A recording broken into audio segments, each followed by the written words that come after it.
Após a tragédia da Vale em Brumadinho em 2019, os casos de doença no município dispararam mais de 600%. O dado foi obtido pela Itatiaia junto ao Sistema Municipal de Saúde e compara a situação da cidade antes e depois do rompimento.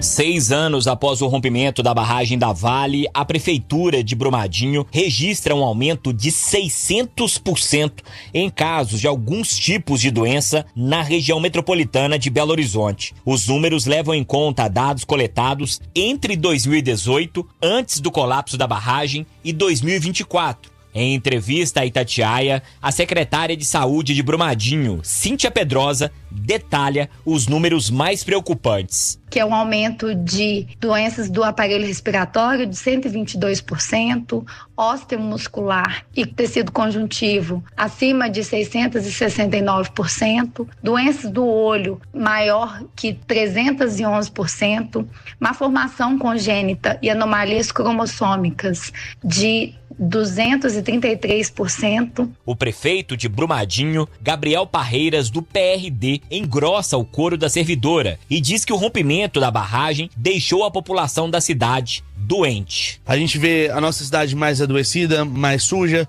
com exames de sangue com 100% de resultados de contaminação de metais pesados, índice de suicídio subindo, adoecimento mental subindo. Então tá na hora da gente ter uma reparação justa e que Brumadinho realmente tenha a priorização e a prioridade que é só falada. A gente precisa mudar isso e trazer de fato para a realidade. Um estudo divulgado pela Fiocruz e a Universidade Federal do Rio de Janeiro trouxe números alarmantes sobre a contaminação da população por metais pesados. Segundo a pesquisa, crianças com até 6 anos, avaliadas pelos pesquisadores, apresentaram resultados com aumento da taxa de detecção de metais pesados na urina, como destaca o pesquisador da Fiocruz, Sérgio Peixoto. Em relação ao arsênio, há uma preocupação maior, porque entre os adultos, cerca de 1/5, 20% da população, permanecem com níveis acima da referência que nós utilizamos no projeto.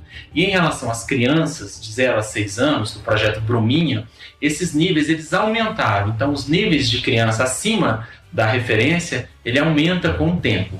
E esse aumento ele ocorre principalmente nas regiões atingidas pela lama e naquela região que vivencia o processo de mineração. A deputada estadual Bela Gonçalves, do PSOL, diz que os parlamentares ficaram impactados com o estudo da Fiocruz. Muito surpreendidos com a publicação dos estudos finais da Fiocruz. A gente já sabia que nos estudos preliminares havia uma contaminação enorme de toda a comunidade, em especial de crianças, por metais pesados. Procurada pela Itatiaia, a Vale diz que fez estudos e não encontrou metais pesados em índices acima dos permitidos pela lei.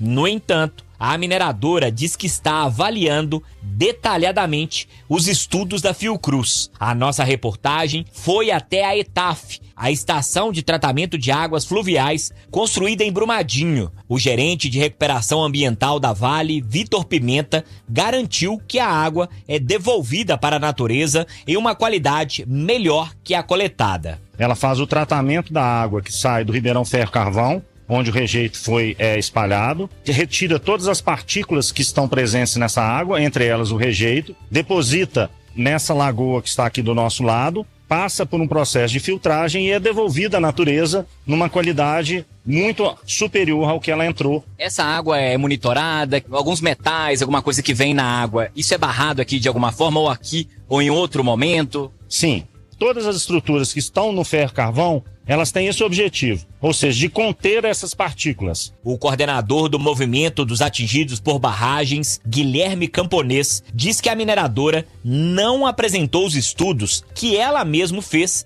e que não detectaram metais pesados na área impactada. Sem esse estudo, ela não pode dizer que tá tudo certo, né? Porque eu avaliei ali um sedimento e não achei contaminante. Mas onde é que ela retirou esse sedimento? Quais foram as áreas testadas? Qual foi a metodologia, o protocolo utilizado? Procurado pela Itatiaia, o governo de Minas diz que vem trabalhando junto às instituições de justiça em diversas frentes para reforçar a assistência à saúde pública, incluindo a mental, no território afetado pelo rompimento da barragem da Vale. O colapso da estrutura da mineradora matou 270 pessoas. Até hoje, ninguém está preso. Repórter Mardélio Couto.